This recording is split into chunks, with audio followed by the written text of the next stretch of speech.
time these days, men also. So, he said, do you give it zakat? By the way, men are not supposed to wear gold. It's haram. So it's not just a joke. It's not a good love. Sacrifice, qurban, do Bismillah, Allahu Akbar on that haram love. That's a haram love. So for women, it's a halal love. She loves it. Prophet ﷺ said, do you give it zakat? She was visiting our mother Aisha radiallahu anha. Our fuqaha have dedicated chapters in fiqh sunnah and the books of sunnah. She said, no, O Rasulullah. Prophet said, then you want to wear the bracelet of fire?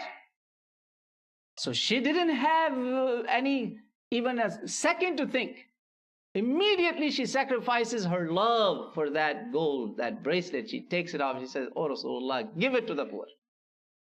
The zakat, whether you give it for dollar for dollar, or whether you give it in actual tangibles, it is a sacrifice of something.